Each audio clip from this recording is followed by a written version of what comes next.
Bueno, ya estamos en vivo un par de minutos antes de la hora, pero bueno, vamos a darle la bienvenida. En primer lugar, bueno, Manuel, darte la bienvenida a vos por haber atendido nuestro llamado desde acá, desde el Centro Israelita Sionista de Costa Rica. Esta es, como te dije en algún momento, la primera actividad abierta que hacemos con este Zoom. Es un Zoom, perdón, con este Facebook, es la página nueva de la comunidad propiamente. Dame un segundo porque se me está duplicando el audio.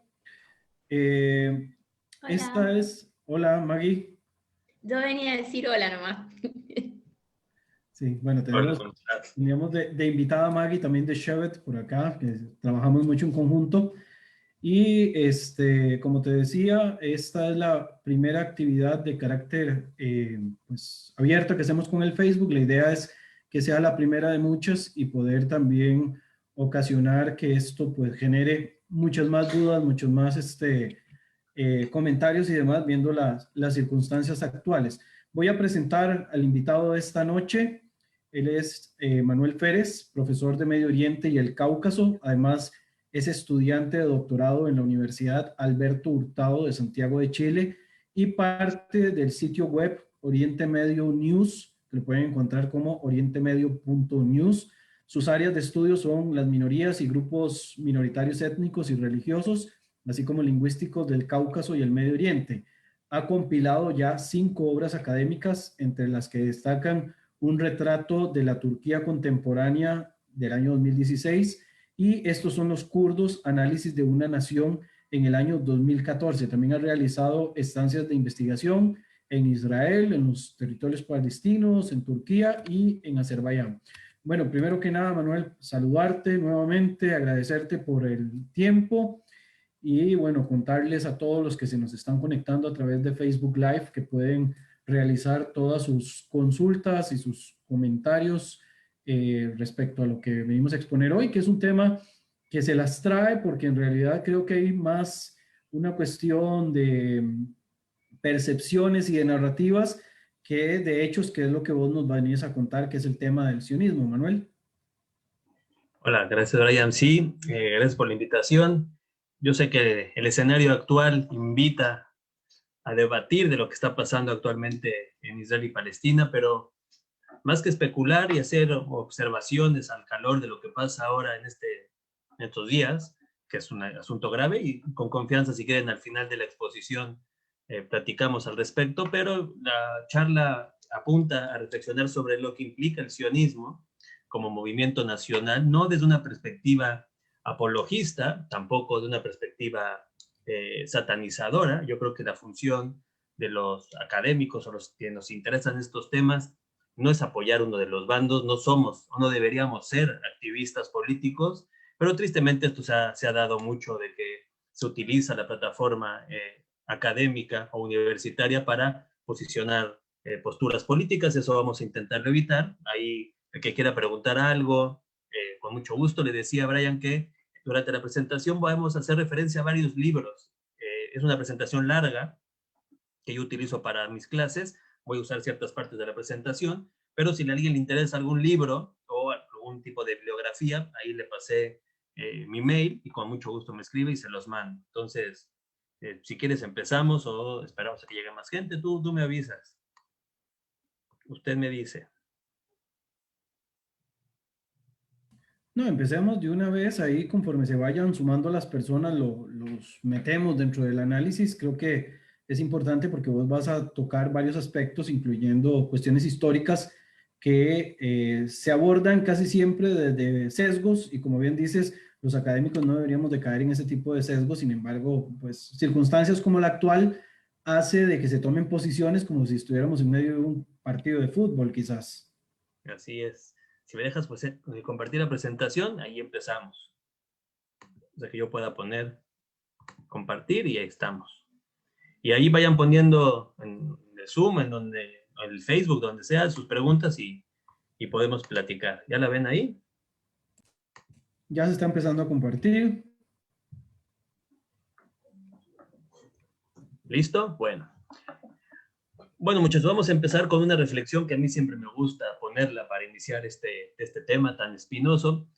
Ian Black, que es un profesor interesante del tema, sobre todo del periodo otomano y británico de Palestina, dice, este es un conflicto donde hay varias luchas, en varios niveles, en el nivel diplomático, también en el nivel militar, como vemos ahora, pero también hay una lucha en la historia, sobre todo en la historiografía, ¿ok? La historia, como pone ahí la frase, es un campo de batalla en el cual israelíes y palestinos siguen peleando, ¿ok?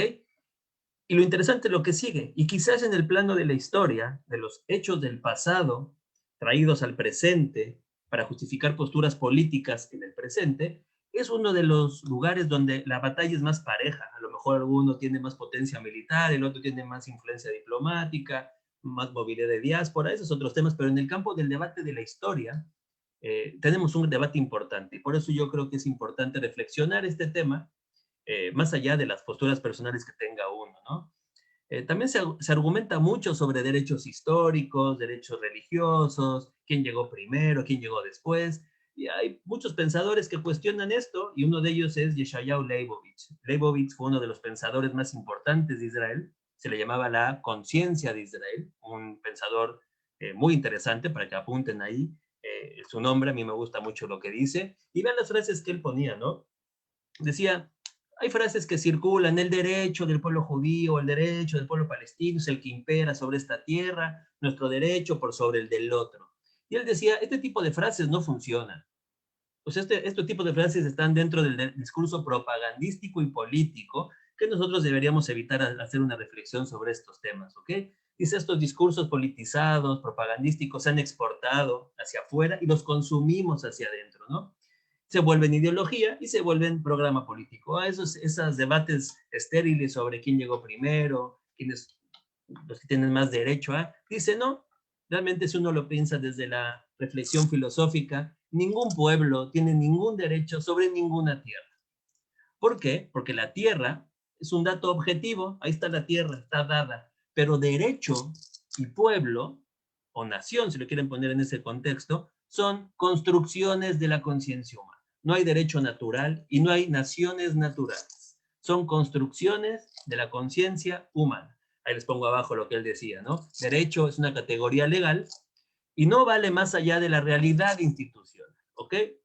Que a su vez fue construida por la ley y fijada por los hombres.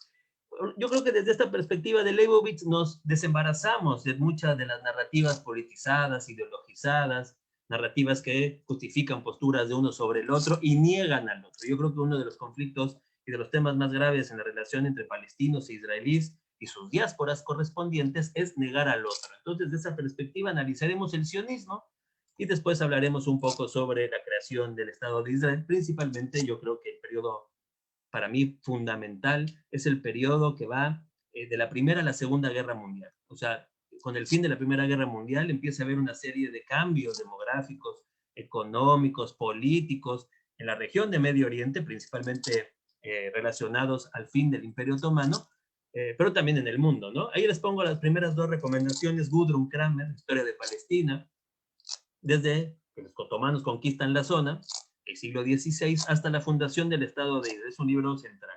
Y el de abajo, Enemigos y Vecinos, del ya mencionado Ian Black. Como les decía al principio, apunten los nombres de los autores, todo, y me mandan un mail y vemos cómo lo llegamos, ¿ok? Este libro de Esther Meir Glitzstein, no me sale el apellido, pero bueno, lo tienen escrito, me parece interesante. El sionismo fue producto de su época y su lugar. El sionismo como movimiento nacional o una de las respuestas judías a la modernidad, si lo queremos ver desde esa perspectiva, surge en un contexto mayoritariamente europeo. Por ejemplo, tardó mucho tiempo el movimiento sionista en jalar, tener arrastre en el mundo judío mizrahi, en el mundo judío de Medio Oriente. Realmente sería hasta muy entrado el siglo XX, donde empezaremos a ver ya una migración con características sionistas originadas del mundo mizrahi. Por eso el libro, y hay más libros sobre el sionismo en el mundo árabe, ahí tengo montones, apunten también este. Colin Schindler, que es para mí es un súper historiador, tiene un libro sobre el Imperio Otomano, tiene un libro sobre la derecha israelí, y tiene este libro también, nos habla de uno de los aspectos del sionismo. Voy a decirlo desde el principio, el sionismo como cualquier movimiento nacional moderno, tiene varias corrientes. Tiene corrientes espirituales, tiene corrientes de izquierda, tiene corrientes de derecha, tuvo corrientes incluso marxistas. O sea, el sionismo, que es la interpretación de que el judaísmo deja de ser una mera religión y es un movimiento nacional, tiene desde pensadores como Ahad Ha'am o Martin Buber, que hablaban más bien de un renacimiento cultural de la nación judía, hasta posturas más militaristas que enarbola la derecha israelí, Jabotinsky, etcétera, etcétera. Aquí tenemos este libro, El triunfo del sionismo militarista, muy buen libro de Schindler. Este es un libro que para mí, todo interesado en el tema, debería por lo menos conocer, saber que existe, porque Itzhak Reiter nos habla de los lugares santos en disputa. ¿Ok?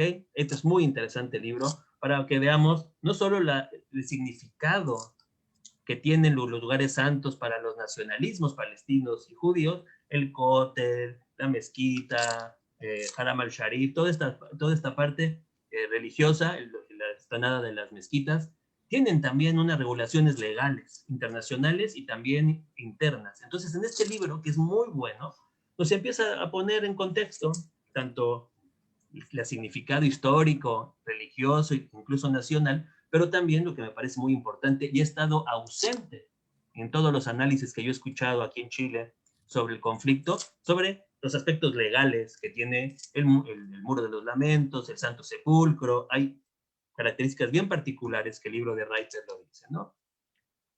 El sionismo como movimiento también es heredero de una historia europea, ¿ok? El movimiento sionista fue pensado y ejecutado por judíos principalmente ashkenazíes. Judíos asimilados, la mayor parte de ellos, como Herzl, etcétera, etcétera, pensaron la solución al problema judío. Pero la solución al problema judío era la solución al problema judío europeo. En otras palabras, el sionismo también tuvo que adaptarse a otras realidades judías, y ahí les pongo dos libros interesantes. Hubo rebeliones en la época de los 60, que de alguna manera resolvió Begin cuando gana la elección en el 77, sobre otras migraciones judías. Digamos que hay una élite fundadora del Estado que es plenamente ashkenazí, de la cual vienen los Rabin, los Pérez, los Ben Gurion, los Golda Meir, y también hay una tensión sobre el lugar de lo judío no ashkenazí en el Estado de Israel. En ese sentido, el libro de Shemer sobre el cine israelí y la imagen de lo mizrahi en el cine israelí es bien interesante, y el libro de Robi tiene que ver con la rebelión mizrahi, sobre todo en la lucha de movimientos civiles en el Estado de Israel del 48 al 66. En otras palabras, incluso cuando hablamos del sionismo, tenemos que reconocer en la reflexión académica que hay y hubo niveles y grados de ventaja que tuvieron algunos judíos sobre otros. Hillel Cohen, quizá uno de los libros más interesantes de los que he recomendado, aquí tengo dos de él. El año de corte, para mí, el año en donde las dos comunidades están en franca proceso de enfrentamiento, no es 1947, no es 1948, esto es previo. El año cero, como le pone Hillel Cohen, fue 1929. Con esta violencia en Hebrón, estas matanzas de judíos, las comunidades empiezan a tener dinámicas de enfrentamiento. La comunidad árabe de esta Palestina del mandato británico y el Yishuv, el asentamiento judío de la zona. Y el libro de abajo de Hillel Cohen es bien interesante, son la colaboración que tuvo algunos árabes con el movimiento sionista, entonces se llama Army of Shadows, muy interesante también ese libro de Cohen, ¿no? El de Martin Gilbert, ustedes lo conocen seguramente, es un libro de mapas que explica el conflicto de manera bastante clarita, también lo recomiendo, y vamos al tema, ¿no? Fíjense, muchachos, el tema siempre está incluso en los nombres que empleamos. Este es un conflicto bien complicado, porque no es solo política pura, ¿no? No es solo un conflicto en clave militar, no es un conflicto meramente diplomático.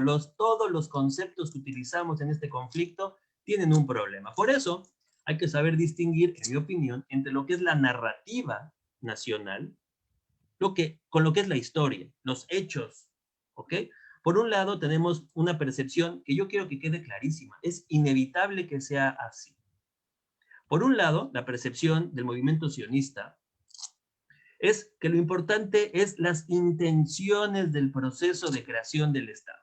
O sea, un renacimiento del judío que había sido destruido en Europa, que no tenía un lugar en Europa, porque desde los pogroms en Europa hasta la discriminación, la falla de la Escalá, hasta la Shoah, llevaron a la terminación de lo judío en Europa y por lo tanto había que resolver el tema judío. Por lo tanto, el sionismo va a usar conceptos como redención, regreso, liberación, las intenciones del proceso. Y piénselo en términos actuales. Para Israel y para el movimiento sionista lo importante es la intención. Del otro lado, y esto en cualquier conflicto nacional de Medio Oriente, turco con kurdo, armenio con Azerbaiyán, el que me diga, ¿ok? Del otro lado también hay una narrativa enfrascada en la misma historia, que es la narrativa y la percepción árabe-palestina. Para ellos, lo importante es el resultado del proceso. Y el resultado del proceso de creación de Israel es de derrota, ¿ok? De marginación, de expulsión. Por lo tanto, mientras para un lado lo importante es la intención del proceso de creación del Estado y del movimiento sionista, el otro lado irremediablemente va a percibir los mismos hechos históricos en otra clave, en clave de derrota, ¿ok? Los resultados del proceso de la creación del Estado, ¿ok? Por eso, donde en un lado hay redención y regreso, el otro lado lo va a interpretar en clave de resistencia, colonialismo, expulsión, etcétera, etcétera. Por eso son dos narrativas enfrentadas. Como dije hace un momento, eso no es exclusivo de este conflicto. En cada conflicto de Medio Oriente hay 2 o 3 narrativas nacionales en conflicto, ¿ok? Los nacionalismos se construyen, muchachos. Los palestinos, nacionalismo palestino no es un nacionalismo natural, no hay nacionalismos naturales, todos son construcciones de la conciencia, ¿ok? En ese sentido, una época muy importante, es estos momentos en donde yo puse en la lámina, ¿no? Es 1880, 1881, 1882. ¿Por qué son años importantes? Porque por un lado, 1882 abre la etapa de migración sionista a Palestina. Había población judía en Palestina, por supuesto, en épocas antiguísimas, ¿ok? Pero realmente 1882 abre el inicio de las aliot, las oleadas migratorias judías a esa Palestina, que hasta ese momento todavía era una provincia, una zona del Imperio Otomano, muy ligada a la zona de Siria, la zona de Sham, que incluía casi todo el Líbano, lo que hoy es Siria y lo que hoy es Palestina. Sin embargo, como bien dice Gudrun Kramer, si bien para las narrativas sionista y palestina que se generarán este año es importantísimo, en ese momento no se concibió como tal porque no alteró, en gran sentido, la economía, ni la sociedad, ni la cultura de los locales. Fue un proceso que después tomó importancia, ¿no? Y además es una época en, fíjense, Túnez pasa a ser un protectorado francés, en ese mismo año de 1882 Egipto es ocupado por los británicos, y además, lo que es importante recalcar, por más que la narrativa moderna israelí diga lo contrario, es que el movimiento sionista no puso a Jerusalén en el centro de su atención en este periodo. De hecho, si ustedes analizan las migraciones sionistas de este momento, se concentran en la costa. No estoy diciendo, que esto es bien diferente, que Jerusalén no sea una ciudad importante para la identidad judía. Lo que estoy diciendo es que los hechos históricos demuestran que la colonización sionista temprana no tuvo a Jerusalén como su foco. Eso es bien diferente a lo que hoy se sostiene, ¿ok? Realmente fueron las condiciones de esa Palestina otomana y después del mandato británico las que fueron condicionando, y esto es súper importante, fueron las condiciones pragmáticas, reales, la economía, la geografía, el acceso al agua, el acceso a las zonas de riego, a zonas agrícolas productivas, incluso hasta una lógica de defensa, fueron esas que fueron condicionando la relación entre lo judío y no judío en Palestina. Por eso les pongo ahí, las condiciones existentes en Palestina condicionaron la evolución del movimiento sionista en Palestina, ¿ok? ¿Por qué? Porque el movimiento sionista, como todo movimiento nacional, fue muy ideologizado al principio, ¿ok? Había una convicción ideológica de muchos que migraban a una Palestina, pero que tenía circunstancias muy particulares, ¿ok? Y muy pronto el sionismo tiene esta característica, una vinculación con la idea de pionero, la idea de colono y la idea de combatiente. Bien interesante esa trilogía. Redención de la tierra, crear un nuevo judío, no un judío diaspórico, sino un judío agrícola, arraigado en la tierra. Y muy pronto también la economía empieza a evolucionar en un sentido de colonias cooperativas. Estos son los famosos kibutzim, ¿ok? Y el moshav también, ¿no? Sin embargo, también, como ya mencioné muy temprano, hay una subordinación en el movimiento de judíos no ashkenazíes, ¿ok? Hay una élite ashkenazí fundante del Estado, ¿ok? Y vean aquí, muchachos, y vean que esto también es crónico. Por eso hay que saber historia y desapegarnos de estas narrativas ideologizadas desde muy pronto, por un proceso, no quiero decir natural, pero lógico. Hay una doble economía. Por un lado, tenemos una economía de mercado entre los judíos, el sionismo, y los palestinos. ¿Por qué es una economía de mercado? Porque muy pronto los palestinos entienden, muy pronto, digo, 1890, 1891, 92, Gudrun Kramer lo narra muy bien. Muy pronto los palestinos entran en una relación de mercado en la cual pueden ofrecer su mano de obra. Van a trabajar a los kibbutz y a los moshav que se están estableciendo. Es cierto, es cierto. La migración sionista activa en muchos sentidos la economía de Palestina. Y en esa activación, aunque la narrativa dice que no, la historia nos demuestra que hay trabajo, mano de obra palestina, árabe, en kibbutz, moshav, etcétera, etcétera. Pero al mismo tiempo que hay una economía de mano de obra que es contratada en los kibbutz y moshav, hay un colectivismo al interior de la comunidad judía, ¿ok? Se establecen mecanismos de colaboración al interior de la sociedad judía, ¿ok? Entonces tenemos una doble economía que se funda muy pronto. Estamos lejos del 48, estamos hablando de las primeras olas migratorias. Hay otro libro que lo pueden conseguir en español, Uri Shavit o Ari Shavit, siempre se me va el nombre, Uri Shavit creo que es, se llama Mi Tierra Prometida.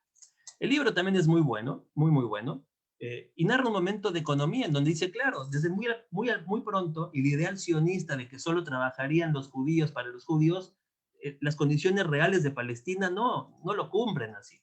Por cuestiones bien pragmáticas, muchachos. La mano de obra local es mejor que la importada para muchas prácticas agrícolas, ¿ok? Ahora, aquí es importante que hagamos una reflexión sobre lo que es el sionismo, un concepto que ha sido muy mal utilizado, ¿ok? Incluso se usa como un insulto. El sionismo no es otra cosa más que un movimiento nacional. Eso es. Como el movimiento nacional turco, el movimiento nacional kurdo, armenio, árabe, sirio, egipcio. Es un movimiento nacional que lo que quiere es, y aparte es una transformación, esto es súper importante, es una transformación de lo que significa ser judío, ¿ok? Este libro de Shlomo Avineri, que es un clásico, yo creo que todo el mundo de aquí, los presentes, lo deben conocer, se llama La idea sionista, nos muestra diferentes pensadores sionistas que desde diferentes perspectivas daban una propuesta de solución a la situación judía. Entonces, fíjense, tenemos desde Graetz, Krogman, Moses Hess, estos dos rabinos, Alcalá y Kalischer, Smolensky, Lilienblaum, Pinsker, que es un pensador temprano bien interesante, que decía, los judíos no tienen que esperar a ser emancipados, los judíos tienen que buscar su autoemancipación nacional. ¿Ok? Pinsker, por ejemplo, y Moses Hess influyeron en Herzl. Mucha gente piensa que Herzl es el único pensador sionista. Hay una plétora de pensadores sionistas tempranos que influyeron en lo que Herzl hizo, que fue la instrumentalización del movimiento con su libro El Estado Judío. Ben Yehuda, por ejemplo, es un pensador sionista que dice el renacimiento de la nación judía tiene que tener un idioma nacional. Entonces Ben Yehuda desde esa perspectiva es un pensador sionista, ¿no? Marx Nordau, Ahad Ha'am dice lo importante es la dimensión espiritual del Estado judío. Sirkin hablaba de una perspectiva de lucha de clases. Borokhov hablaba de un marxismo, un sionismo marxista. Gordon del trabajo y redención. Jabotinsky es para muchos el fundador de la derecha israelí, hablaba el nacionalismo tiene que estar ligado con el poder militar. Jabotinsky escribe un artículo que se llama El Muro de Hierro, que dice, no sean tontos, no sean utópicos, hay locales en Palestina, nuestro proyecto es de control de la tierra, y hay una otra nación que se nos va a oponer desde el principio, no porque le traigamos la electricidad o trabajos, se va a terminar su idea nacional. En otras palabras, Jabotinsky sí les atribuye a los locales un nacionalismo, una identidad local, y ya la respuesta de Jabotinsky es, tenemos que construir un muro de hierro entre ellos y nosotros. Y Ben Gurión, digamos que es el fundador del Estado, que es el heredero de todos estos pensadores. Como ven, con esta breve introducción del libro de Shlomo Vinieri, tenemos una plétora de pensadores sionistas que tienen diferentes respuestas y diferentes propuestas para solucionar el tema. El tema es, lo judío en la modernidad deja de ser una mera religión. Esa es la clave del asunto. Y todos los grupos, en mi perspectiva, no sé si alguien aquí no está de acuerdo, está muy bien, me lo dice, todos los grupos tienen derecho a la autodeterminación nacional. Entonces, nada de eso de que los palestinos no existen, que son jordanos, no es cierto. La identidad palestina es una identidad muy arraigada entre muchísimas personas que comparten esa identidad. No son meros árabes, no son egipcios, no son sirios, son palestinos con una historia y una identidad propia. De la misma manera que para la mayoría de los judíos, ser judío no solo implica pertenecer a un grupo religioso, sino son parte de una nación. El derecho a la autodeterminación o es para todos o es hipócrita, ¿me explico? ¿O por qué turcos y iraníes sí tienen derecho a la autodeterminación y no los judíos? Entonces, de esa perspectiva tenemos que empezar a aproximarnos a que hay derecho a la autodeterminación tanto de un lado como también del otro, ¿me explico? Y a lo mejor a muchos de los asistentes no les gusta, pero si queremos entender el tema, tenemos que dejar de abordarlo desde quién sí tiene derecho y quién no tiene derecho a la autodeterminación nacional. Eso es lo básico. Ya cómo se transforma esa autodeterminación nacional en un Estado, y lo que hace el Estado es otra cosa, ¿me explico? Por ejemplo, yo no veo a nadie diciendo que el nacionalismo turco no existe por las agresiones que hace Turquía en el norte de Siria, lo que le hace a los kurdos, el genocidio de los armenios y griegos. Nadie pone en cuestionamiento la identidad nacional turca. Uno puede criticar la forma en la cual ese movimiento nacional obtuvo su Estado, pero eso es bien diferente, ¿ok? Esto ha llevado a un problema grave, que lo hemos replicado en los medios de comunicación, una difícil distinción entre lo que es ser judío y sionista. Hay un debate que ahí no quiero entrar ahorita, si quieren entramos al final. El sionismo, como he dicho, es una forma específica del nacionalismo judío. Como todo nacionalismo, no fue inevitable ni es eterno. Son construcciones. Todos los nacionalismos son construcciones modernas en los Balcanes, en Medio Oriente, en América Latina. Y fue la que se acabó imponiendo, pero fue una de las opciones de autodeterminación y percepción y estructuración colectiva judía en la modernidad, ¿ok? Como les mencioné desde hace tiempo, antes ya había pensadores, principalmente rabinos, ahí menciono dos, que jugaban con la idea de un mesianismo, un regreso a una tierra que efectivamente juega un rol importantísimo en la identidad judía, que es Eretz Israel, ¿ok? Esta zona de Eretz Israel juega un rol importante en la identidad, como Palestina, que es la misma zona nombrada diferente, juega un rol importante en la identidad nacional de palestinos en el siglo XXI, ¿ok? Moses Hess escribe un libro importantísimo, se llama Roma y Jerusalén, que ya en 1862 hablaba de que era necesaria un renacimiento por medio de la unidad del pueblo judío. Moses Hess estuvo muy influenciado por la unificación italiana de 1859. Es indudable que los momentos de la historia fueron empujando a los judíos europeos a pensarse en términos nacionales, ¿ok? En la Edad Media, en la medida en que el antisemitismo crecía en Europa,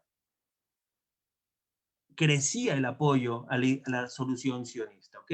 Había otras opciones que los judíos experimentaron en Europa, les pongo algunas, por ejemplo, mantener la tradición ortodoxa. Número 2, asimilarse a la sociedad. Esta opción, cuando aparece el caso Dreyfus, se cierra bastante, ¿no? O sea, parece ser que la asimilación nunca es completa y el judío siempre va a ser un extraño, ¿ok?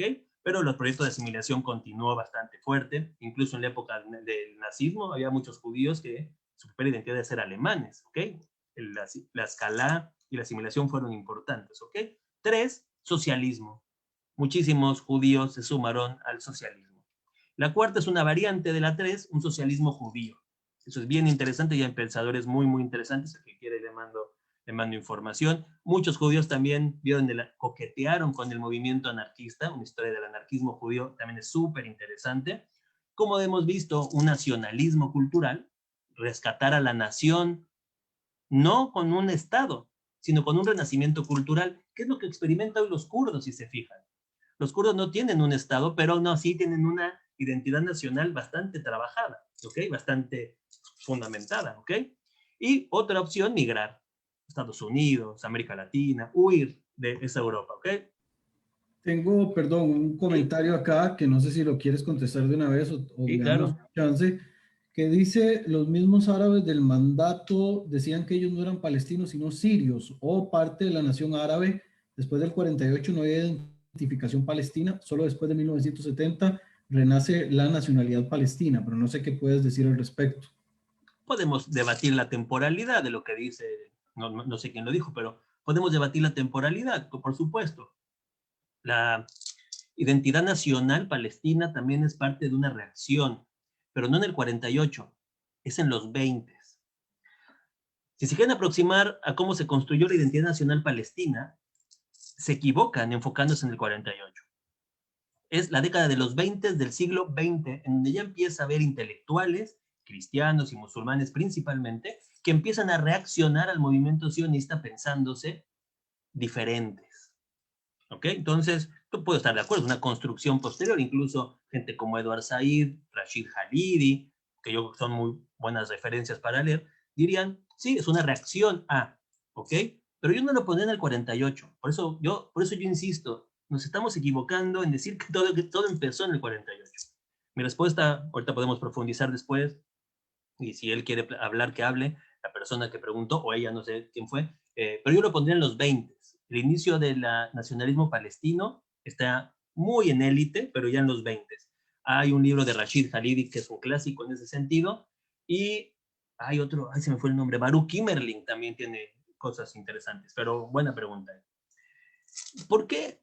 ¿Por qué este momento estoy platicando y no en el 48? Porque fíjense lo que pasa aquí. Hay un momento coyuntural en Europa. 2.6 millones de judíos abandonan Rusia y los territorios vecinos entre 1882 y 1914. Muchachos, es uno de los movimientos migratorios más grandes del fin del 19 y principios del 20, antes de la Primera Guerra Mundial.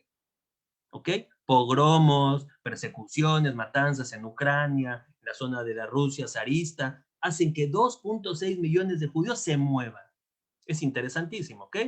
Y obviamente algunos de ellos irán a esta Palestina otomana. No todos, la mayoría irán a Europa, Alemania, Francia, Inglaterra, otros irán al Nuevo Mundo, pero algunos irán a Palestina. ¿Había población judía en Palestina otomana? Por supuesto. ¿Milenaria? Por supuesto, ¿ok? Es cierto que la población judía de la Palestina otomana existe hace mucho tiempo, pero en términos poblacionales era minoritaria, ¿ok? La población local de Palestina otomana estaba principalmente formada por judíos religiosos, ¿ok? Esos judíos religiosos también van a reaccionar de manera interesante a un movimiento nacional que lleva judíos a Palestina, pero no por razones religiosas, sino por razones nacionales.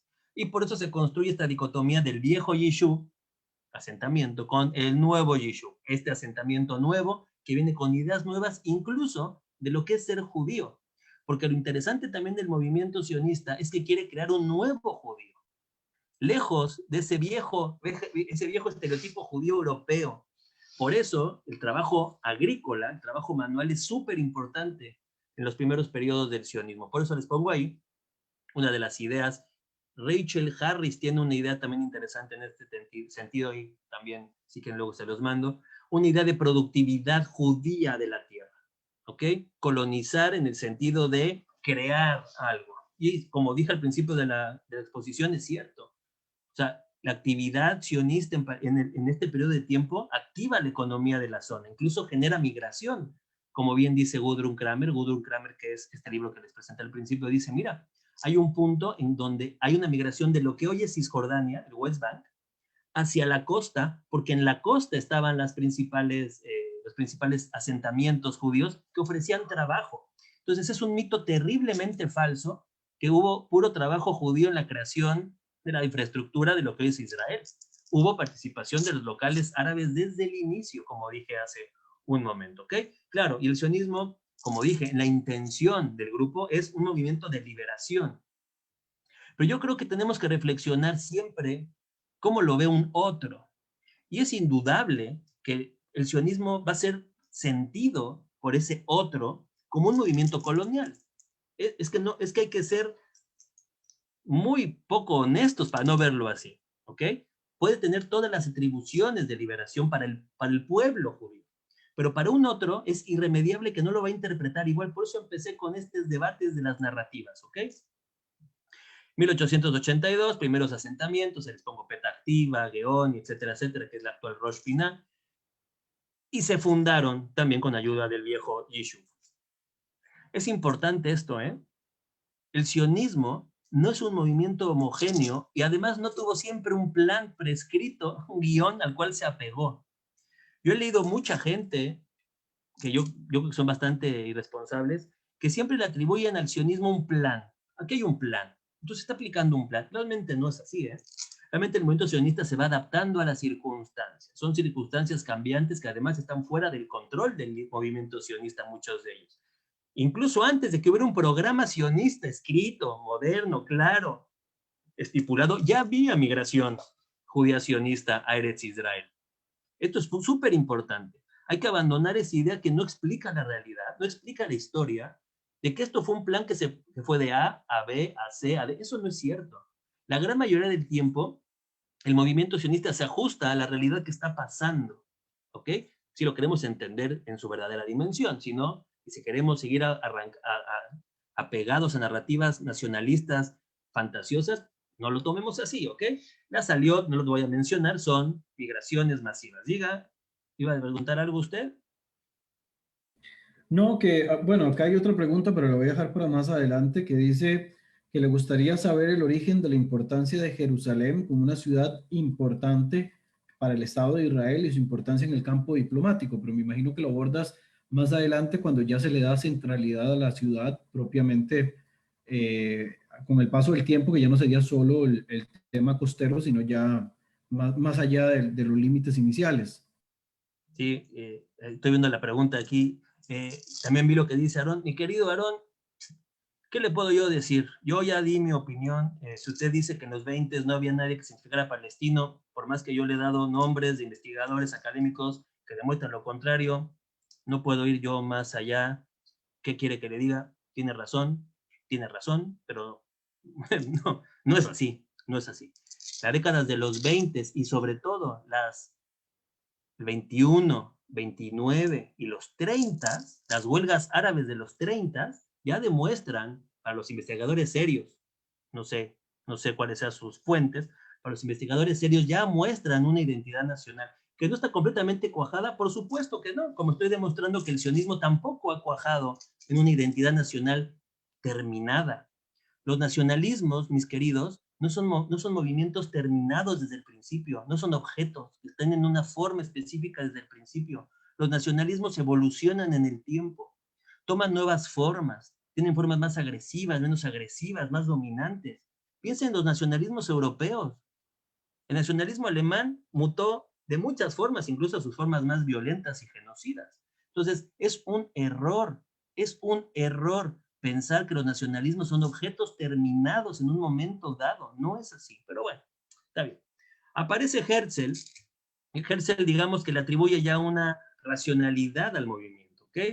Es Nathan Birnbaum quien acuña el término sionismo. Sion es una de las montañas de Jerusalén, también es una forma de referirse a Jerusalén. Y en 1896 aparece The Judenstaat, el Estado judío, que es un escrito que más bien es una guía, ¿ok? Es como Herzl va organizando el movimiento, pero no es el único pensador sionista. Espero que esta charla breve les abra también el interés a ver el movimiento sionista en su diversidad. Como todo movimiento nacional tiene posturas diferentes, ¿ok? Igual que el nacionalismo palestino, no hay un solo nacionalismo palestino, hay dominantes, hay versiones del nacionalismo palestino más minoritarias, pero existe diversidad en los movimientos nacionales. Herzl empieza a organizar instituciones. El mérito de Herzl es que programatiza e institucionaliza el Congreso Judío Mundial. Él empieza ya a poner el orden de cómo podrían ser las cosas. Ahí les pongo la fundación de un Estado judío en un territorio propio. Ese es el objetivo de Herzl. Herzl dice, la solución tiene que ser una solución estatal. Pero entonces ya aprendimos que no todo sionismo es estatal. ¿Ok? También con Herzl entramos un periodo importante, es por eso tan conocido, porque con Herzl ya se internacionaliza el tema. Herzl fue muy activo, fue a hablar con el Kaiser, fue a hablar con el sultán, pedía citas con todo el mundo. Él internacionaliza el tema y establece los congresos, ¿no? El Congreso de Basilea de 1897 es el inicio, para mí, de lo que sería la gran institucionalización que tiene el sionismo, que para mí, no sé qué opinan los demás, es un gran mérito. O sea, el mérito del sionismo es su alto grado de organización en un periodo donde no tienes Estado. O sea, empiezas a tener ya partidos políticos, representantes, congresos, votaciones, y empiezan a aparecer. La Universidad de Berea es muchísimo anterior al Estado, el Histadrut, el hospital, o sea, ya empieza a haber instituciones y no tienes todavía el Estado. Por eso la transición a Estado no es que haya sido fácil, pero no fue tan complicada, porque ya había instituciones, cosa que otro día platicamos. Ese es un tema que debe preocupar a la gente que pensamos que debe existir un Estado palestino. El grado de institucionalización y autosuficiencia que puede tener un Estado palestino con las condiciones que tenemos hoy. Ese es un tema importante. Pero como es aburrido, y lo que hay que hablar es de los bombazos y los muertos, se abandona el tema reflexivo.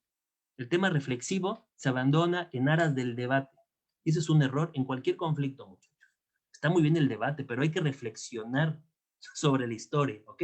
Y es un gran desafío para los palestinos crear un Estado viable, como fue el caso de Israel, porque hubo un proceso que estamos viendo que llevó a cuando Ben Gurión declara la independencia en el 48, ya tiene un proceso previo muy importante de creación de dinámicas e instituciones, ¿ok?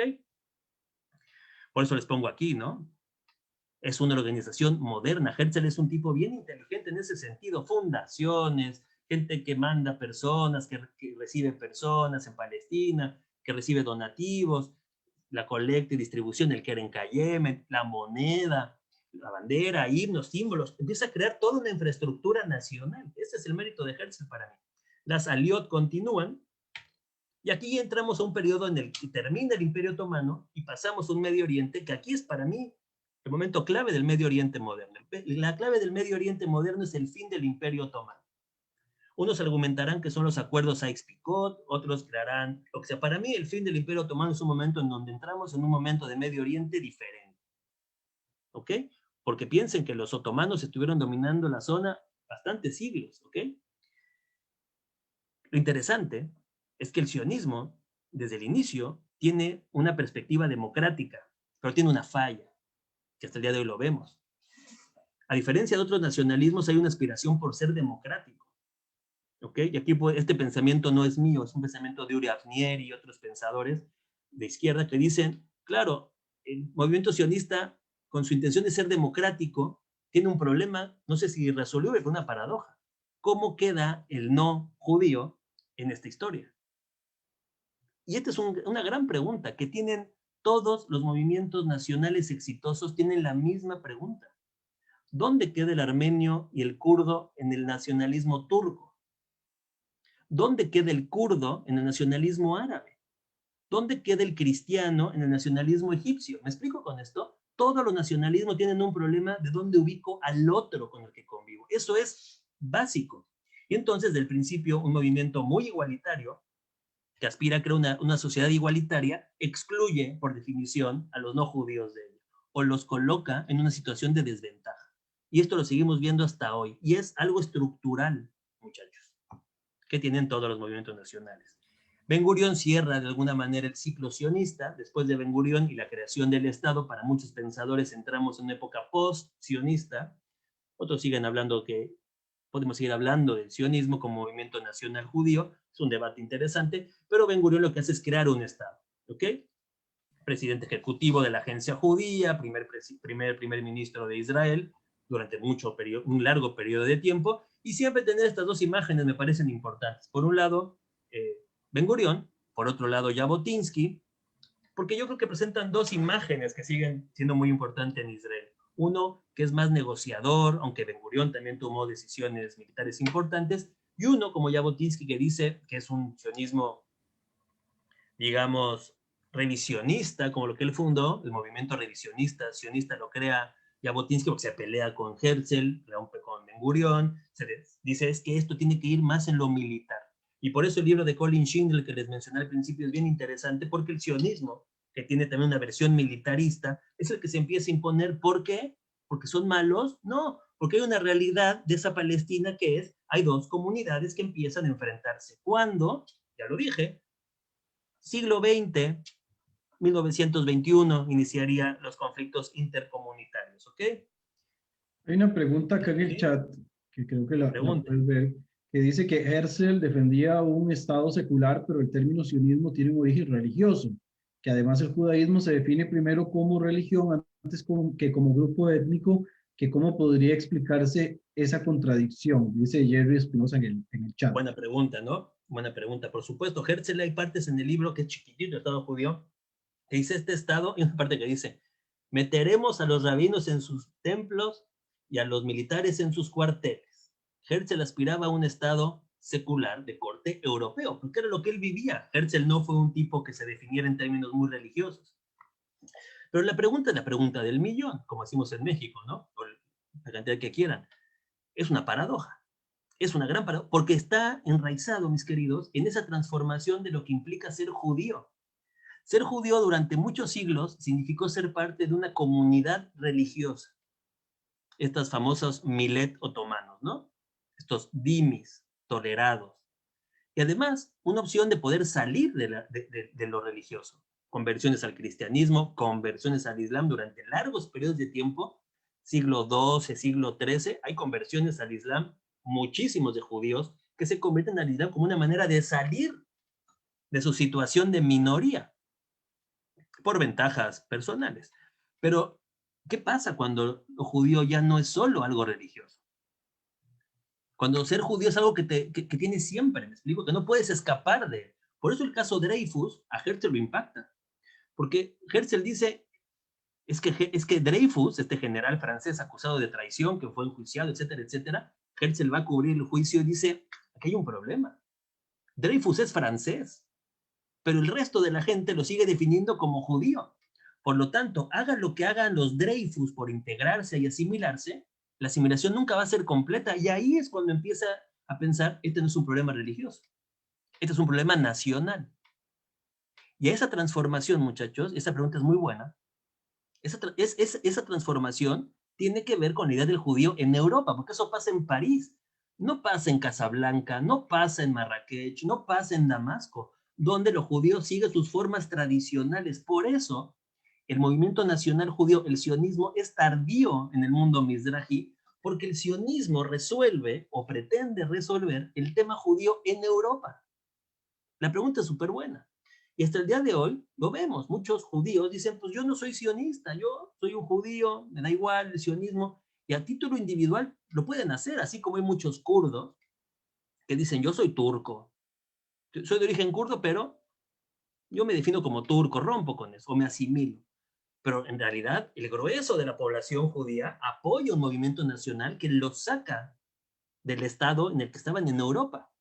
¿Me explico? Esa pregunta es muy, muy buena y qué bueno que lo diga, y hay que ahondar en esa respuesta, pero es esa transformación que la modernidad llevó a lo que, a lo que significaba ser judío, no solo para el grupo, sino para los demás. ¿Sí me explico? Cuando se vuelve inasimilable el judío por teorías raciales, por teorías nacionales, por la formación.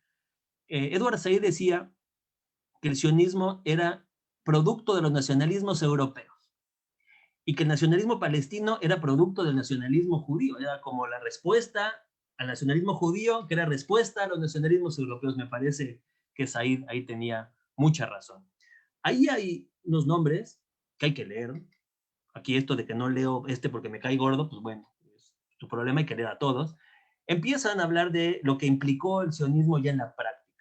E insisto, muchachos, si queremos empezar a entender lo que pasa hoy, tenemos que reconocer que la historia es contingente, no está dictada, y que los hechos históricos se interpretan de diferentes formas, tanto en el pasado como en el presente, y también por los grupos que convivieron en ese momento. Ahí les pongo algunos nombres de pensadores revisionistas que entran a los archivos de Israel en los 80 y empiezan a publicar estos libros que cuestionan las narrativas oficiales. ¿Qué tenemos del otro lado? Vean qué bonitas frases. En 2005, Paul Sham tiene este libro, dice, tengo dos narrativas excluyentes, como hemos visto hasta ahora. Para unos es redención, libertad, para otros es opresión, colonialismo, lo que ustedes quieran.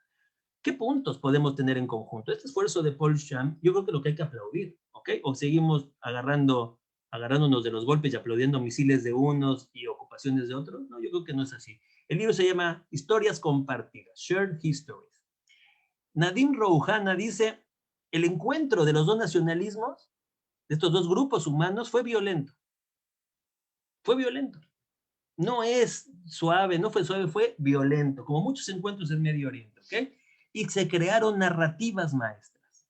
Tristemente, muchachos, las narrativas maestras son las que siguen dominando la discusión hoy. Estos no existen, estos sí existen, digamos primero, llegaron después, estos míos, esto es tuyo. Esas narrativas maestras tienen este proceso. Y aquí pueden seguir preguntando, porque no sé cuánto me falta para ya no aburrirlos. Las narrativas maestras nacionalistas siempre tienen este proceso y nosotros, como observadores externos, por lo menos yo, tenemos que tener la capacidad de verlas. Por un lado, las narrativas narrativas maestras, seleccionan los hechos del pasado que le convienen. Esos hechos del pasado que le convienen los repiten. Pero también esas narrativas maestras que tienen todos los nacionalismos, el nacionalismo palestino, judío, el que me digan, niegan hechos, ocultan hechos. Y lo vemos hoy. De repente lee uno CNN, 28 muertos en Palestina. Sí, pero mencióname los 700 cohetes que han caído, ¿me explico? Y el otro lado, no, el terrorismo. Oye, sí, pero háblame también de que hay un problema de propiedad de terrenos bien especial. Y hay una ocupación bien especial. Entonces, todo movimiento nacional selecciona hechos de la historia. Dos, los repite, los instaura como verdades únicas y niega al otro. Esta es una clave que hay que aprender a observar, ¿ok? Entonces, Jerusalén, capital eterna, indivisible del estado de los judíos, no es así. Hoy los palestinos llegamos aquí primero, pues tampoco, joven, o sea, tampoco. Hay que atrevernos a cuestionar los mitos, porque los mitos son los que fundan las narrativas maestras. Estoy minimizando los nacionalismos para nada. Y lo dije clarito al principio, lo reitero aquí. Todo para mí, todo grupo tiene derecho a la autodeterminación nacional. Todo grupo, sean kurdos, yezidís, baluches, lures, todos, judíos y palestinos. Todos tienen derecho a la autodeterminación nacional. ¿Okay? Hay una pregunta por acá que, ya que hablas un poco del tema de los nacionalismos y el territorio y la autodeterminación, que pregunta Roberto Blanco, que sí es cierto que se plantearon otros territorios para el establecimiento de este hogar nacional judío, bueno, ese es el establecimiento de Israel y no el actual como está actual, la modernidad. ¿Qué tan real es esto y qué tan arraigada estaba esta idea? Quizás complementando un poco la pregunta. Buena pregunta también. Es cierto, hubo proyectos, la opción Uganda, por ejemplo, se habló de Madagascar, se habló de la Pampa Argentina, como opciones para tener un Estado judío. Pero, y aquí no quiero ahondar mucho porque la pregunta es buena, hay que Roberto me escriba, hay un par de libros que se me ocurren que le pueden gustar. El plan Uganda, por ejemplo, la opción Uganda fue muy investigada. ¿Qué características se buscaban? Territorios anchos con poca población. Pero hay un problema. Todo nacionalismo requiere narrativa, requiere historia. ¿Qué vamos a hacer los judíos a Madagascar? ¿Me explico? El símbolo, y lo preguntó seguramente él mismo, el símbolo es potente. Jerusalén, Eretz Israel, es un lugar que está en la idea judía desde hace mucho tiempo. ¿Me explico? Era muy difícil que proyectos, a lo mejor más viables, a lo mejor más viables en una isla como Madagascar, en la Pampa Argentina, funcionaran, porque todo nacionalismo necesita narrativa, arrastre. Entonces, el propio Herzl en alguna parte dice, sí, si nos dan Palestina, la prometemos hacer. Y aparte, fíjense qué interesante, no hay problema en utilizar el término Palestina en ese momento, porque también el nombre, el término Palestina, ha sufrido transformaciones en su denotación y connotación que hay que estudiar. Porque luego leo en las redes sociales, es que mira, aquí dice Palestina. Sí, pero es que el concepto Palestina antes no significaba lo que significa hoy. Entonces la pregunta de Roberto es cierta, sí hubo otras opciones, se barajearon otras opciones, pero faltaba la potencia que arrastra el mito nacional. ¿Me explico? Que tiene que ver con el homeland, palabra intraducible en su acepción en inglés, ese homeland, la patria, el lugar nacional, es potente para generar una identidad nacional. Entonces sí, se acabó imponiendo la opción de Palestina por muchos factores, pero también por ese arrastre que tiene. Muy bien. Hay otra pregunta Sí. acá que dice que ¿cuál es la diferencia entre el sionismo de Theodor Herzl y el de Martin Buber? En términos muy generales, Martin Buber no estaba tan convencido de la necesidad de un Estado para proteger a la nación. Hay naciones sin Estado. A lo mejor para Buber un renacimiento espiritual del pueblo judío, una recuperación de la historia particular, esta renovación cultural eran suficiente para que no terminara el pueblo judío. Es que, a ver, había un riesgo real de que el pueblo judío terminara, por la asimilación, por agresión, por conversiones. Entonces, ¿cómo recupero la nación? Por eso digo los kurdos. Todo el mundo piensa que los kurdos van a ser, su nacionalismo va a estar completo con un Estado. No es cierto. Los kurdos son hoy una nación bien compactita y no tienen Estado. Entonces, y Herzl dice, la solución a este problema es una solución estatal. Y quizá tuvo razón. De hecho, yo creo que tuvo razón Herzl. En su momento, la solución es un Estado. Un Estado que, de alguna manera, sea una referencia para algunos y un hogar para otros, porque la realidad, muchachos, es que la gran mayoría de la población de Israel actual, población judía de Israel actual, sus antecesores fueron echados a patadas de donde estaban. Eso hay que decirlo con todas sus letras. O la mayoría de la población de Israel son nietos o descendientes de judíos que fueron echados a patadas de todo el mundo árabe, de Irak, de Egipto, de Siria. Esa es la realidad. Entonces, si no hubiera habido un Estado, para la concepción de Herzl, sin Estado, un Estado-nación, los judíos siempre hubieran estado expuestos a, incluso Herzl dice, un judío que tenga la opción de irse a un Estado judío y no decida irse, lo que está haciéndole patente a los demás es que está completamente integrado al país donde se va a quedar. Entonces Herzl decía, ahí un judío que teniendo la opción de irse a un Estado judío se queda donde está haciendo un statement de que él pertenece ahí. Vean cómo lo ponía Herzl, ¿no? Entonces es cierto, Buber, Ahad irán por acá, Herzl y el sionismo que se impuso, que es un sionismo que busca un Estado, van por acá. Bueno, buena pregunta también. No sé si hay otra por ahí. Sí, una más y tal vez como para dejarte de seguir con lo No, que está bien. De hecho, Ok, las preguntas. porque da para mucho más. Bueno, aquí se me fue un segundito la luz. En todo caso, aquí sigo para hacer la pregunta. Pregunta Andrés Guerrero que si hubo movimientos antisionistas y cuál fue la influencia que estos tuvieron. Me imagino que en el mismo momento en el que surge el sionismo, si apareció alguna contra que tuviera algún tipo de peso. Buena pregunta también. Siempre es más sano ver al movimiento sionista, insisto, como una de las varias opciones que había. Entonces, en ese sentido, pensemos en tres grupos. El judaísmo, el mundo judío, reaccionó al sionismo en pro-sionista, antisionista y asionista. ¿Qué quiero decir? Que una gran parte del mundo judío fue pro-sionista, o sea, dijo, sí, validamos el movimiento nacional.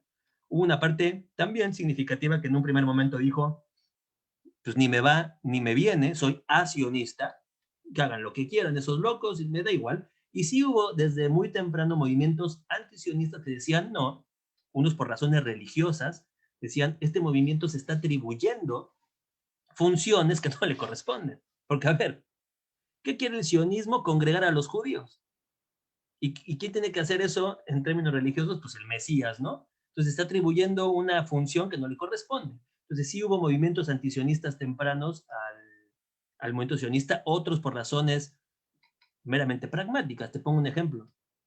El primer congreso sionista no se iba a hacer en Basilea. Creo que se iba a hacer en Múnich. Si no, ahí me corrige alguien que sepa. Y fueron los rabinos locales de Múnich que dijeron, no, güey, no vamos a organizar aquí un congreso sionista porque nos pone en riesgo. Somos alemanes. Y si nosotros hospedamos un movimiento que está hablando de que los judíos no tenemos que ir, estás poniendo en riesgo a mí como alemán, ¿sí me explico? Como que estoy rompiendo con alemán. Entonces no lo aceptaron y se fueron a vacilar. Creo que fue Múnich, ahí me corrige el que sepa. Entonces sí, y la historia, en la reflexión académica, que también hay que leerlos. La historia de los movimientos judíos antisionistas es bien interesante también. Los argumentos que dan. Hay un libro que tiene un título terrible, está en español, pero es muy bueno también leerlo, contra el Estado de Israel. Es una argumentación desde el judaísmo de por qué el judaísmo no necesita un Estado. Y uno lo comparta, ¿no? Yo no comparto ese pensamiento, pero hay que leerlo porque, insisto, miren, si solo leemos los que dicen lo que pensamos nosotros, no estamos pensando, como una frase, ¿no? Estamos reorganizando nuestros prejuicios.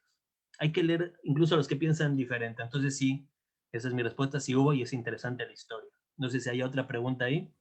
No, hace aquí la observación, Esteban, de que fue en Basilea, Y probablemente. acaba siendo en Basilea, pero originariamente estaba planeado hacerse, creo que en Múnich.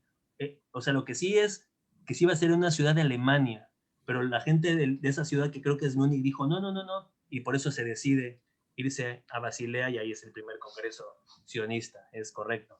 Tal Ven vez aquí, en dime. estos últimos minutos podamos que nos cuentes un poquito sobre estos últimos historiadores que nos tienes acá planteados y tal vez tomar, no sé, unos 10 minutos para hablar de la situación actual, que nos des tu punto de vista, que también me encantaría porque como académico mantienes una objetividad que me parece es muy poco frecuente y lo digo muy abiertamente, a veces siento que es más fácil encontrar un dinosaurio que un académico objetivo en este tema, que además por una cuestión pasional a veces pues la tendencia es un poco exagerada en ocasiones. Entonces me gustaría tal vez que nos, digamos, que nos expliques un poquito los libros que hacen falta por acá o que nos cuentes un poquito más y tal vez unos 10 minutos para que nos des tu punto de vista de lo que está ocurriendo hoy, ¿verdad? Que obviamente tiene todo un antecedente histórico que no vamos a poder abordar, pero que por lo menos nos hables un poquito del lo coyuntural. Bueno, para ir terminando acá, muchachos, digo, fue muy amplio, no, no llegué a donde quería llegar, siempre me pasa, pero yo creo que lo que hacen estos historiadores, Benny Morris, Avi Schleim, que es mi favorito, de estos cuatro, mi favorito es Avi Schleim, Tom Seger y Ilan Papé, es cuestionar la versión oficial. En algún punto, muchachos, en algún punto va a haber intelectuales palestinos que cuestionen la narrativa oficial palestina. Y eso es sano, eso es muy sano. En los 80s se abrieron, se desclasificaron muchos documentos de la guerra del 48. Y estos nuevos historiadores dijeron, ¿qué pasó en el 48? ¿Qué pasó en la primera guerra árabe-israelí? Lo interesante del tema es que aquí todo el mundo agarra a quien le interesa. Todo el mundo dice, no, es que a mí me interesa Papé. Es claro, porque Papé dice lo que tú quieres. Papé de los cuatro es el que dice, en el 48 hubo limpieza étnica, título de uno de sus libros. Ilan Papé dice, hubo un proyecto bien clarito de limpieza étnica en el 48, el plan Dalet, etcétera, etcétera. Lo interesante es que si uno lee los cuatro, cuando hablan del mismo periodo del 48, no llegan a las mismas conclusiones. Por ejemplo, Avi Schleim dice, es más complejo. Era un problema de conflicto, tan es así que el plan no se ejecutó, el plan no decía limpieza étnica. En otras palabras, hay un debate sobre lo que pasó en el 48 que es un signo democrático. ¿Me explico? Una democracia, muchachos, no es solo ir a votar y que haya partidos. Una democracia es un Estado que permita esto, una crítica interna. Entonces, en los 80s aparecieron los primeros historiadores revisionistas. Lean a los cuatro, me parecen súper interesantes. Y también, del lado palestino, también empiezan a aparecer ciertas voces. Por ejemplo, les pongo dos, tres. Walid Halidi, en los 90s, en el libro se llama All That Remains, empieza a recuperar las historias. Muchachos, es inevitable que donde para unos hubo victoria, para otros hubo derrota. No se puede, y no podemos anular las voces. ¿Me explico? 1948 fue una derrota, es la Nakba, el desastre palestino, y como tal lo asumen. Y esa es la rememoración. Igual hay que respetar esa memoria colectiva o caeremos en el terreno de los fanáticos que andan negando al otro. ¿Okay? Entonces me parece que hay que ver cómo los mismos hechos históricos se interpretaron desde el otro lado. Y Yazid Saig documentó el movimiento nacional palestino, ya mencioné a Rashid Khalid en su momento, ven la frase de Rashid Khalid y dice, sí, para nosotros puede ser el sionismo un movimiento colonial, pero no es solo una empresa colonial, es el movimiento nacional judío.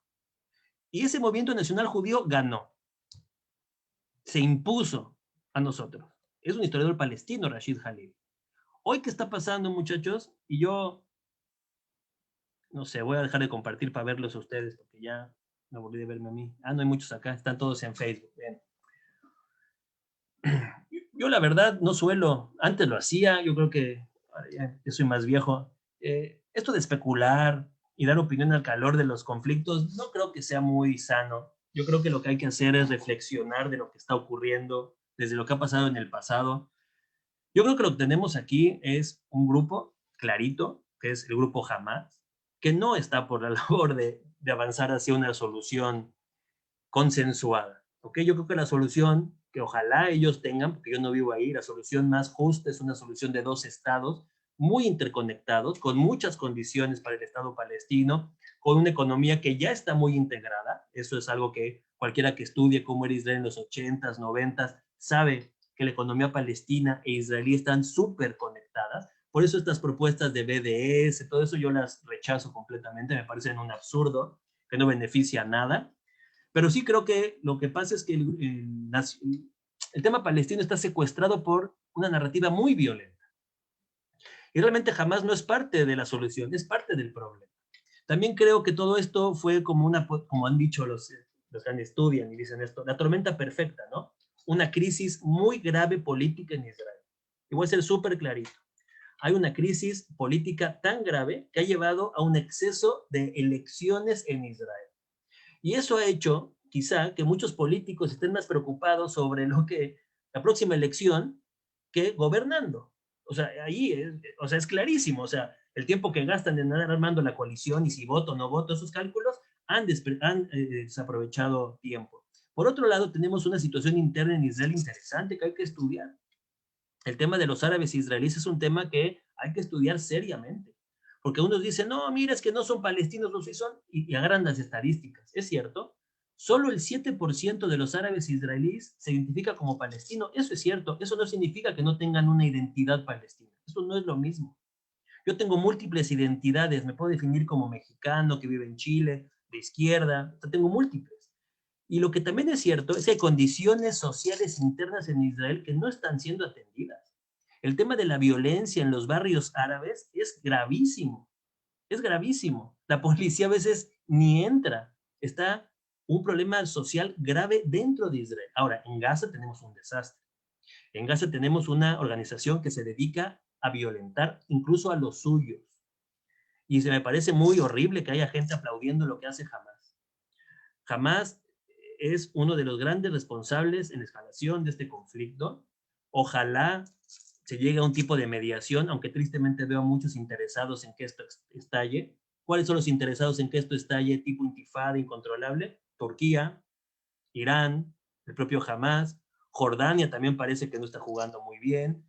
El mundo árabe, Brian, este es el primer gran desafío a los acuerdos de Abraham.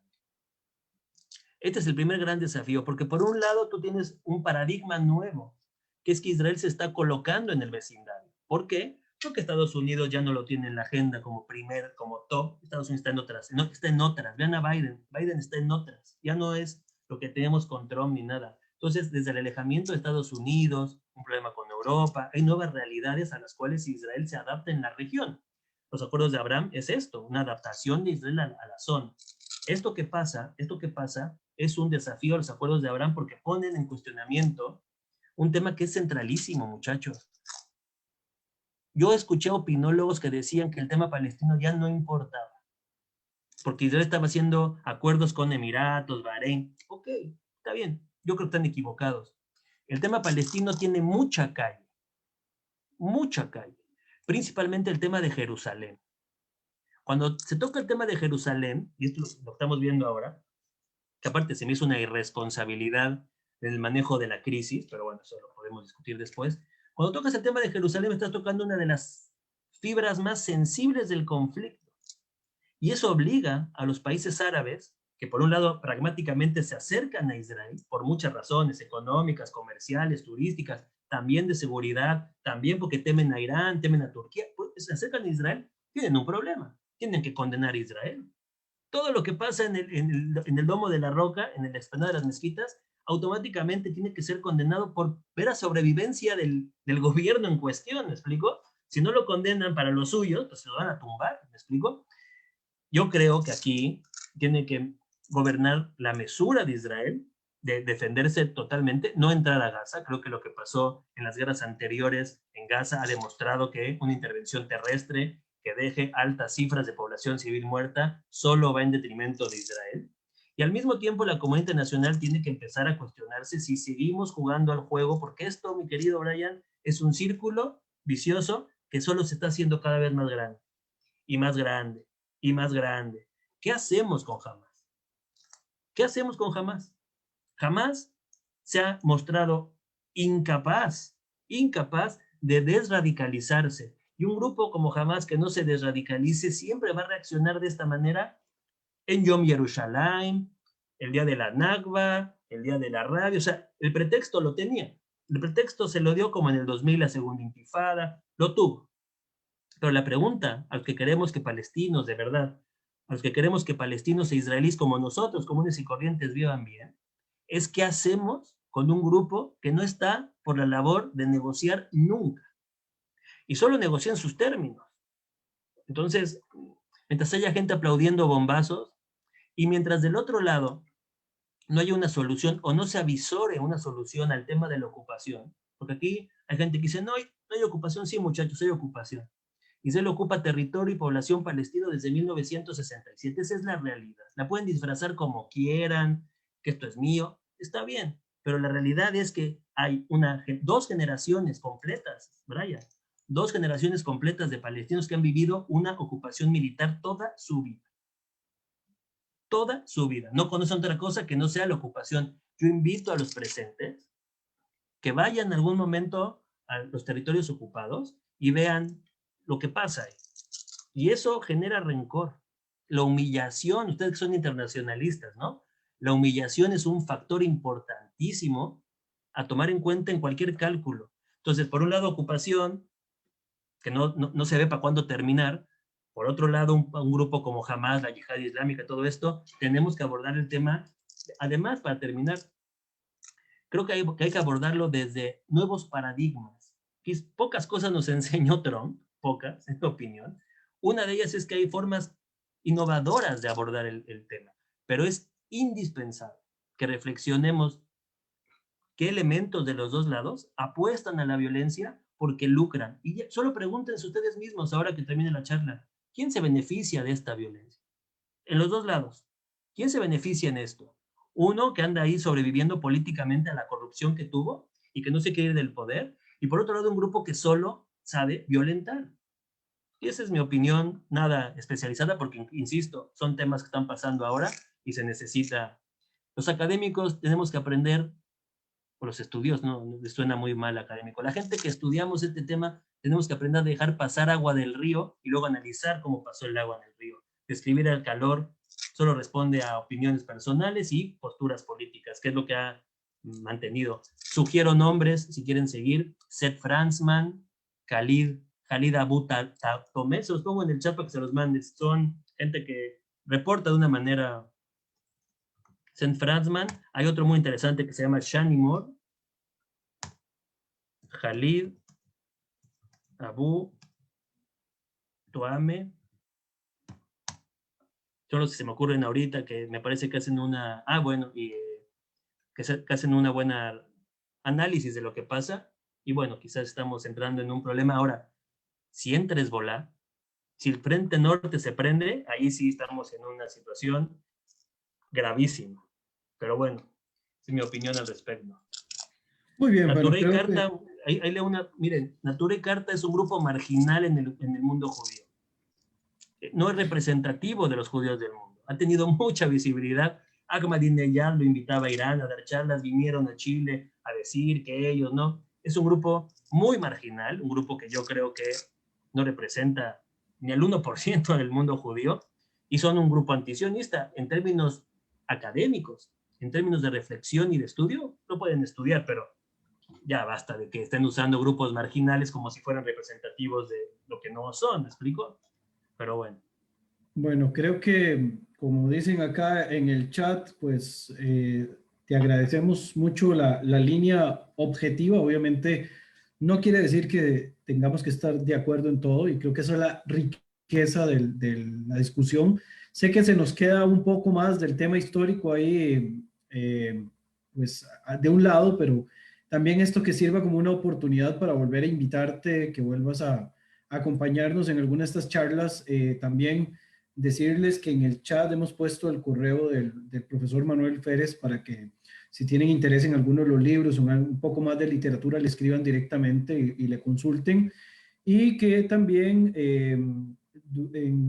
por medio de varias plataformas, creo que estaba muy activo en lo que es Facebook, siempre recomienda cursos y demás que son muy accesibles sobre el tema del Medio Oriente, que son muy objetivos, podríamos decir también, de cierta manera, sin querer, digamos, como eh, alardear de esto, pero creo que es bastante importante que haya un tema de objetividad, que puedan seguirlo y puedan también seguir al profesor Manuel Férez, tanto en Facebook como en Twitter, ¿verdad? Y que sea, pues, esta discusión que vaya más allá del simple activismo que desgraciadamente nos han sumergido, y en Latinoamérica el tema del activismo pues nos ha afectado bastante también aún en este tema, y los que somos internacionalistas lo hemos visto demasiado, y creo que ya va siendo hora de cambiar estos paradigmas por cuestiones completamente nuevas. Profesor Férez, muchísimas gracias por el tiempo, muchísimas gracias por todo lo expresado, y, y esperamos poder vernos pronto, porque en realidad sí fue muy enriquecedor y sí se nos quedan cosas en el tintero realmente. Bueno, muchas gracias, que estén todos muy bien. Igualmente, que pasen buena noche, y esta es la primera de varias actividades que vamos a tener a través de esta plataforma del Centro Israelita Sionista de Costa Rica. Muy amables, pasen buena noche.